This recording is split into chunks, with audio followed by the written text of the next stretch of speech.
ولمن خاف مقام ربه جنتان فبأي آلاء ربكما تكذبان ذواتا أفنان فبأي آلاء ربكما تكذبان فيهما عينان تجريان فبأي آلاء ربكما تكذبان فيهما من كل فاكهة زوجان فبأي آلاء ربكما تكذبان متكئين على فرش بطائنها من استبرق وجنى الجنتين دان فبأي آلاء ربكما تكذبان فيهن قاصرات الطرف لم يطمثهن إنس قبلهم ولا جان فبأي آلاء ربكما تكذبان كأنهن الياقوت والمرجان فبأي آلاء ربكما تكذبان هل جزاء الإحسان إلا الإحسان فبأي آلاء ربكما تكذبان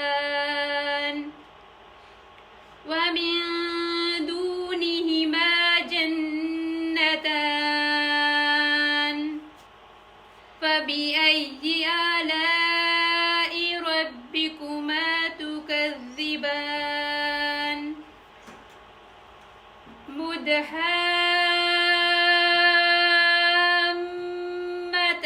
مدهامتان فبأي آلاء ربكما تكذبان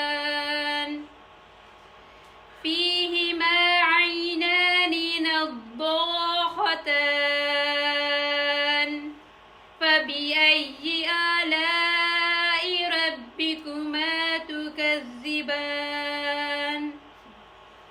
فيهما فاكهة ونحل ورمان فبأي آلاء ربكما تكذبان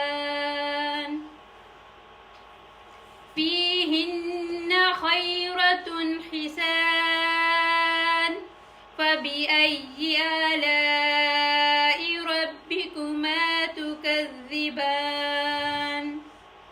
حور مقصورة في الخيام فبأي آلاء ربكما تكذبان لم يطمثهن إنس قبلهم ولا جان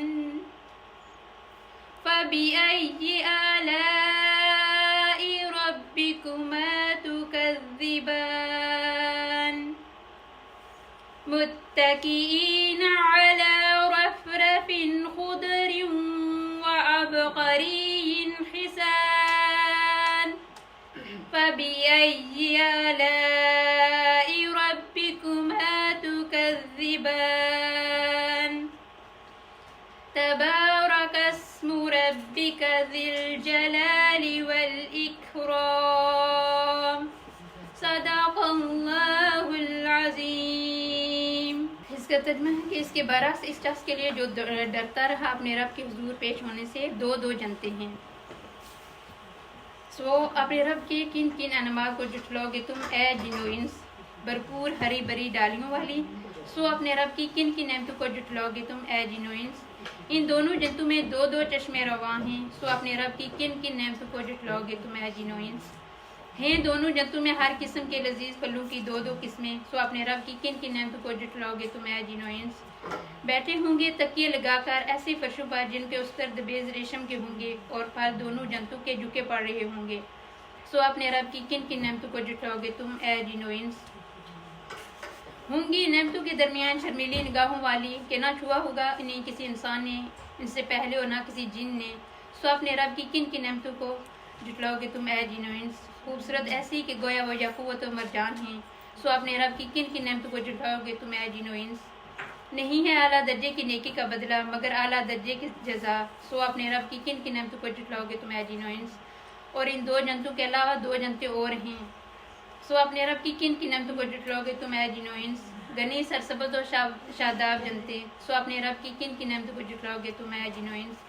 ان دونوں میں بھی چشمے ہوں گے ابلتے ہوئے، سو اپنے رب کی کن کن نعمتوں کو جھٹلاؤ گے تم اے جن و انس؟ ان جنتوں میں ہوں گے لذیذ پھل اور کھجور اور انار، سو اپنے رب کی کن کن نعمتوں کو جھٹلاؤ گے تم اے جن و انس؟ ان نعمتوں کے درمیان ہوں گی خوبصورت اور خوبصورت عورتیں، سو اپنے رب کی کن کن نعمتوں کو جھٹلاؤ گے تم جن و انس؟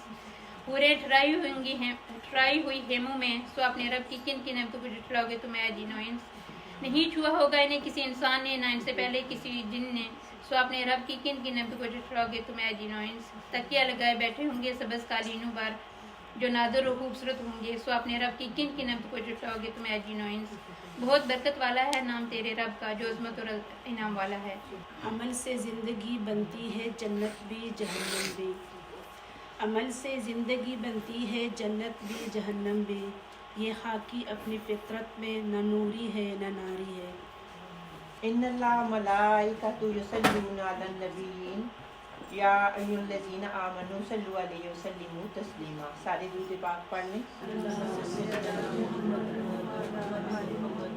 کما صلیت علی ابراہیم وعلی آل ابراہیم انک حمید مجید، اللہم بارک علی محمد وعلی آل محمد کما بارکت علی ابراہیم وعلی آل ابراہیم انک حمید مجید۔ اللہ تعالیٰ قرآن پاک میں فرماتے ہیں کہ میں اور میرے فرشتے اپنے نبی پر درود اور سلام پیش کرتے ہیں، تو اے ایمان والو آپ بھی میرے نبی پر درود اور سلام پیش کرو۔ تو ہم ایمان والے ہیں نا، تو ہمارا فرض بنتا ہے کہ درود پاک ہم پڑھیں، جب بھی نبی کا نام سنیں تو ساتھ ہی صلی اللہ علیہ وسلم